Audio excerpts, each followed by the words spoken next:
फर्रुखाबाद से इस वक्त की बड़ी खबर, छात्रा बनी डीएम। मिशन शक्ति 5.0 के तहत छात्रा बनी एक दिन की डीएम।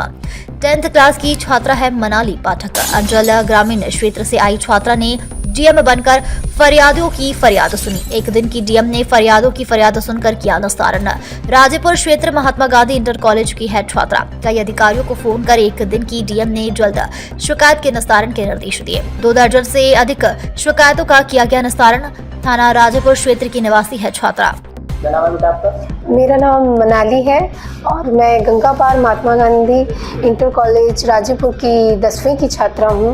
बेटा आज फर्रुखाबाद में आज एक दिन का आपको कलेक्टर बनाया गया है, कैसा लगा और उसके बाद में क्या क्या फरियादें सुनी?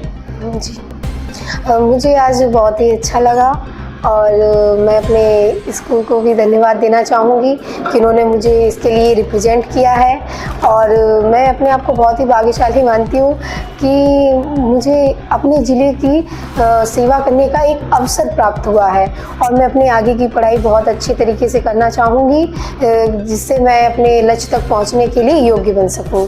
और देखिए, डीएम बनने के लिए यूपीएससी क्वालिफाई करना पड़ता है जी, क्योंकि आज आप एक बार चेयर पर बैठे हैं तो आगे भविष्य में आपका क्या इसमें निर्णय है?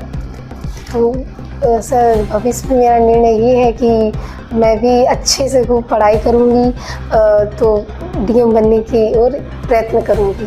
किस तरह की फरियादें सुनी और कैसे निस्तारण किया पूरा?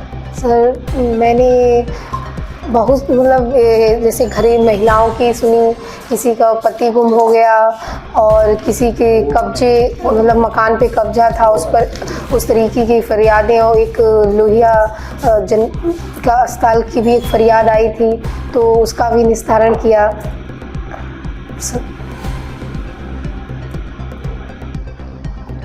गंगा पार में अभी पिछले कई महीनों तक बाढ़ प्रभावित रहा, आप उसी इलाके से हैं तो उसको लेकर एडमिनिस्ट्रेशन को क्या करना चाहिए? आज यहाँ पर बैठने के बाद में क्या अनुभूति हुई आपको? जी, हमारा क्षेत्र बाढ़ ग्रसित क्षेत्र है, तो वहाँ पे सर जब बाढ़ आ जाती है तो बहुत ही नुकसान हो जाता है। जो सड़कें हैं वो ख़राब हो जाती हैं और जाने आने का रास्ता टूट जाता है, हमें शहर से संपर्क ही टूट जाता है।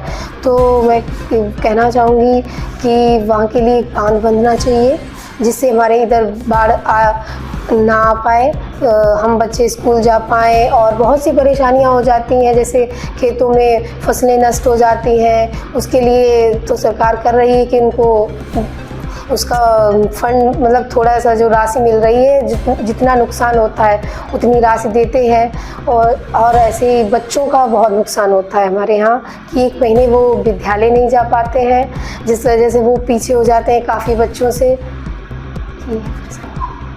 क्या नाम है बेटा आपका? मेरा नाम अपूर्वा पाठक है। अपूर्वा जी, आपकी सिस्टर जो है एक दिन की आज कलेक्टर बनी, किस तरीके से आपने जो था इनको मोटिवेट किया? पढ़ने में बता रहे बहुत तेज लड़की है और आप भी काफ़ी शिक्षित हैं, तो कहीं ना कहीं आपका पूरा पारिवारिक बैकग्राउंड बहुत अच्छा है और ग्रामीण अंचल में ये बैकग्राउंड मिलना बड़ा कठिन होता है, कैसे आप लोग कर पाए?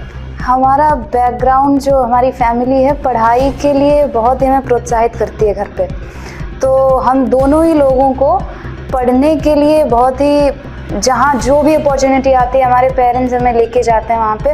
तो जब जो भी प्रतियोगिता होती है, जैसे मनाली को लखनऊ जाना था उस प्रतियोगिता के लिए, तो पिताजी हमारे तुरंत लेके गए। और जब आज ये उससे अपॉर्चुनिटी मिली जिलाधिकारी सर से मिलने की, मुझे भी आने का मौका मिला, मेरे पिताजी को भी आने का मौका मिला, हम सभी के लिए एक अनुभव रहेगा। और ना ही मेरी बहन ही सिर्फ प्रोत्साहित नहीं होगी, गांव की और क्षेत्र की सभी लड़कियां, उसके स्कूल की भी लड़कियों को भी बहुत प्रोत्साहन मिलेगा कि अगर हम अच्छा कार्य करेंगे तो कहीं भी जा सकते हैं, एक दिन के लिए जिलाधिकारी बन सकते हैं और क्या पता आगे चल के वो जिलाधिकारी ही बन जाए। लोअर मिडिल क्लास फैमिली की आर्थिकता सामने आती है, आपके परिवार को कठिनाइयाँ आई कभी? जी, तो सबसे बड़ी कठिनाई थी कि हम बड़े फर्रुखाबाद के सिटी के स्कूल में कभी जा नहीं पाए, तो हमने अपने गवर्नमेंट प्राथमिक विद्यालय में ही पढ़ा, गवर्नमेंट स्कूल में। पर हमारे पिताजी भी वहाँ पे शिक्षा मित्र हैं और हमने जो भी हमें संसाधन हमारे गांव में उपलब्ध थे, जो भी हमारी यूपी बोर्ड की बुक्स थी उन्हें ही पढ़ा और उसी के थ्रू मैंने विद्या ज्ञान की एंट्रेंस एग्ज़ाम निकाला, मनाली ने भी निकाला और सब कुछ गवर्नमेंट स्कूल से ही कर रहे हैं। एक आम सोच बनती चली जा रही है कि बच्चों को सरकारी स्कूल में भेजना, प्राइवेट में। तो आप लोग उन लोगों को क्या मैसेज देना चाहेंगे कि नहीं, सरकारी में भी व्यवस्था है, बस पढ़ने का एक जज्बा होना चाहिए? बात यह है कि सरकारी में जो टीचर्स हैं वो बहुत ही ज़्यादा अनुभवी हैं और उनकी जो योग्यता है वो प्राइवेट स्कूल्स के टीचर्स से ज़्यादा है। पर बात यह है कि जो बच्चे हैं वो गांव के बच्चे हैं, वो भी उनमें इतनी लगन नहीं है कि वो जाके टीचर से पढ़ें, और टीचर्स भी इतना नहीं सोचते हैं कि इन्हें बुला के पढ़ाएं हम अच्छे से। जबकि प्राइवेट स्कूल में वहाँ पैसा देना पड़ता है, तो वहाँ भी पेरेंट्स भी बहुत ही कंसर्न रहते हैं कि हमारा बच्चा पढ़े वहाँ पे। जबकि पेरेंट्स प्राइमरी स्कूल में भेज के एकदम निश्चिंत हो जाते हैं कि बच्चा पढ़ाई दिया जाएगा। बल्कि मेरे पेरेंट्स ने क्या किया, हमारी फैमिली ने हमारे स्कूल के अध्यापकों को जाके कहते थे कि हमारी बच्चियों का ध्यान रखिए, और हमसे भी कहते थे कि टीचर से पूछते रहिए। तो हम अपनी तरफ से भी प्रयास करते रहते थे कि सर से कितना पढ़ लें, कितना ज़्यादा पढ़ लें। तो इस वजह से हमने पूर्ण रूप से उसका यूज़ किया, जो भी हमें अपॉर्चुनिटी हमारे गाँव के स्कूल में मिली। सर, फर्रुखाबाद में आज मिशन शक्ति के तहत एक दिन की जो डीएम बनाया आपने बिटिया को, किस तरीके से पूरा कार्यभार किया है आपने? माननीय मुख्यमंत्री जी के संकल्प मिशन शक्ति के तहत प्रतिभावान ग्रामीण और सरकारी स्कूलों में पढ़ने वाले बच्चियों की प्रतिभा को ढूंढना, प्रोत्साहित करना रहा है।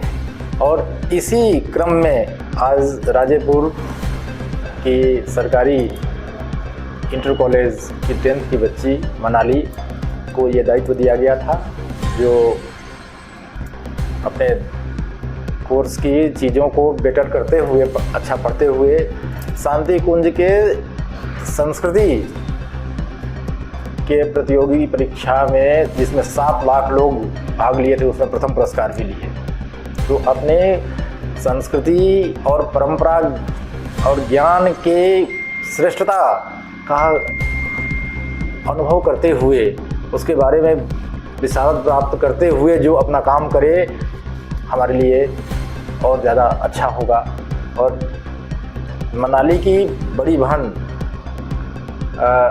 ने भी अपनी प्रतिभा का लोहा मनवाते हुए अपनी प्रतिभा से नाडर सोसाइटी द्वारा एडॉप्टेड एजुकेशन ले रही हैं, जिसमें उनको इसरो के डायरेक्टर द्वारा भी व्हाइट हाउस में भी सम्मानित किया जा चुका है।